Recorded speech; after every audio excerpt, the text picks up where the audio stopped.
Hello everyone, we are today at the Panzermuseum Munster and I'm here with a former Leopard 2 A6 gunner. And we will talk about the major variants of Leopard 2s in Ukraine currently. So basically we have the oldest variant is the Leopard 2 A4 and the newest is the Leopard 2 A6, but there are also some other variants there as well. And also there are some differences. For instance, I think the Swedish one has some differences, the A5 to the German one. So what are the main elements, or let's start with the Leopard 2 A4, what's the most important things to know? Even with the Leopard 2 A4, you have to know that they got delivered by different countries. But the Leopard 2 A4 is like the most known variant of the Leopard 2. It's like the base version, like this box-shaped turret with the L44 gun, so still the short-barreled gun. And it's like, I would say, the reference model. From there on, majority of the modifications that we see in other countries are based on. And those were supplied by Canada, Poland. Yeah, Canada and Poland was the main suppliers for these tanks. And I think they are the majority of the Leopards currently over there. So in terms of protection? I mean, Leopard 2 A4s are available in different kind of armor. I mean, there are like these 3 generations of armor that the Leopard has. I'm not exactly aware of which generation of armor is in which Leopard built on there that was delivered, especially from Canada and Poland. But against a lot of threats, they are well protected. But like you saw in Syria, there are also weapons that can easily deal with Leopard. For example, Kornet. Kornet can destroy Leopard 2 A4. Kornet is a modern Russian ATGM missile, yeah. But also other systems that are around. Is it the one that turns in circles when it flies? Are you talking about Vika, like from the helicopter mounted? That's the flying in a circle, like that you can see deployed from K-52 helicopters. That is flying in a circle because like it has like the jet on the side, not in the rear, because in the rear is like the laser that is recognizing the laser beam, and that's flying. And it's also obviously extremely dangerous, but for any MBT. So the next one are basically the A5. Yes, the A5, or rather it's no real A5. It's the Swedish one, the Stridsvagn 122. It has some major differences to a German Leopard, for example, the hull armor. It looks rather similar to this one, right? Yes, yeah. It looks very similar to this one because of the add-on hull armor that the German Leopard 2 A5s and the Polish, because Poland has also 2 A5s. They don't have this add-on armor in the hull. That's a point where you can spot them. And also they have Slab Barracuda mounted. That's like this camo net. It looks a bit like this camo net, but it's like covering the complete tank. And it's helping the tank to reduce its heat signature. Ah, so thermal protection. Yeah, that's what the Swedish delivered as well for their vehicles. So you can spot them quite easily on this camo net. And then there's the A6 variant, which is the newest one, right? Well, it has the difference is it has the longer gun. And the A5 also has a longer gun than the A4, right? No, it has also the short one. Okay. The A6 was the point where basically the A5 got a long gun, but beside of this, it's internally still like an A5, and you also don't have like the hull add-on armor, but the Stridsvagn has it. So the Stridsvagn has more protection. Also on the turret, you can see them like the hatches are a bit different. So the Stridsvagn has more protection, but the A6 has more firepower because of the longer gun. And Germany sent basically the base model of the A6. I mean, you can see there are many variants of the A6, starting with A6M, A6M Plus was there, then the A6M A2, and so on. There are even command vehicles. There are so many variants of the A6 itself, but the tanks that were sent by Germany are the baseline. But we see also A6 delivered by Portugal, a small version, and you can actually see the difference on the smoke launchers because the smoke launchers are different. The easiest way to spot the difference between an A5 and an A6 is basically the A6 has a longer gun. I mean, yes, it's longer, and that's the main point about the base version. I mean, there's like, if you look closely, you can also spot like the A5 had like the same smoke launchers, but also in a slightly different arrangement. The early A6 as well, but I think majority of the A6 or even all got a new arrangement of the smoke launchers. So basically, if you see a Leopard 2 and and if it has a box-shaped armor, it's an A4 generally.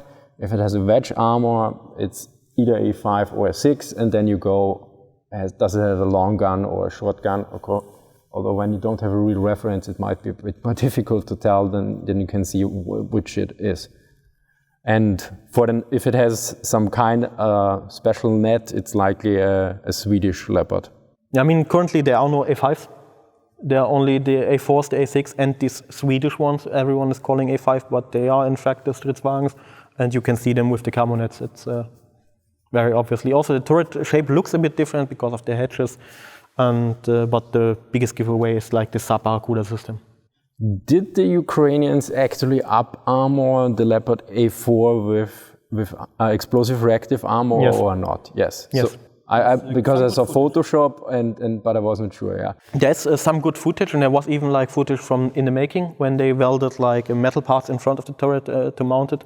And there's some quiet videos on it, and you can see even ERA mounted on the side of the turrets, where this A5s and A6 had like these wedges on the side that they placed ERA blocks on this area on the A4.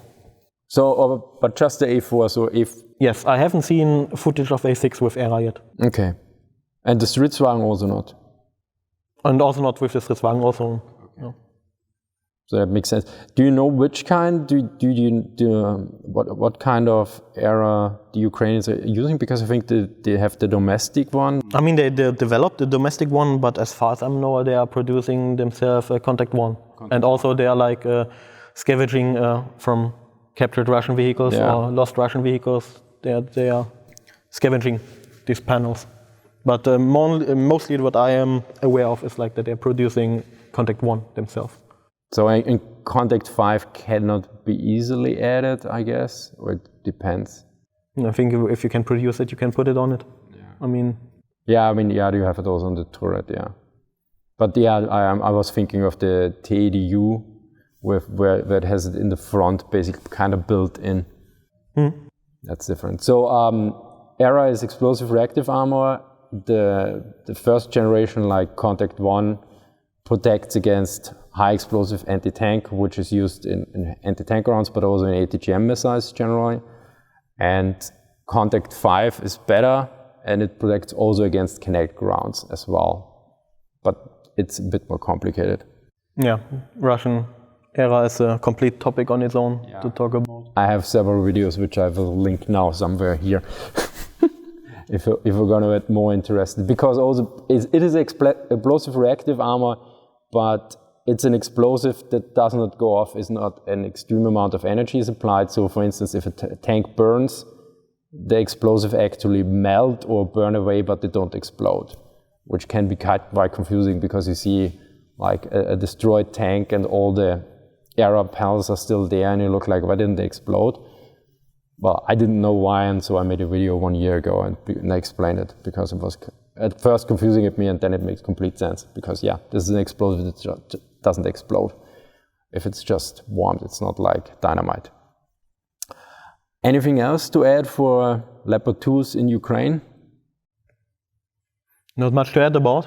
I mean, we are seeing footage about it, and it's the first real combat of the Leopard 2, if you don't count in the Turkish operations in northern Syria.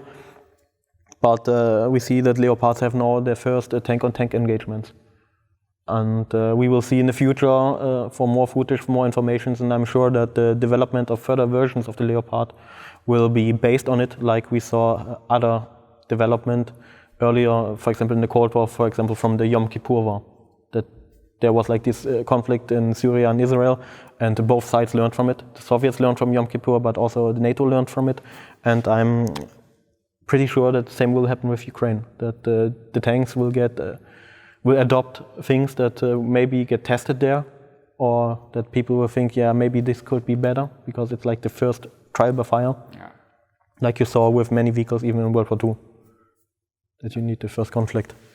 And as always, no tank is invulnerable, or generally anything, and if you use it wrong, or if you run into an ambush or in a minefield, tanks get lost. Because I remember when people like, oh, Leopard or Challenge was destroyed, and I was like, yeah, if you put a a machine of war into a war, it generally gets destroyed. This is not, there's no plot armor in real life, let's put it that way. Yeah, and you have to say the other things are anti-tank weapons. Yeah. And they are called anti-tank weapons for a reason. Yeah, they're specifically designed to that, and when they're well operated, and even more so. Okay, thank you very much, Tobias. Thank you to the Panzermuseum Munster for inviting us. Thank you for watching, and see you next time. Bye.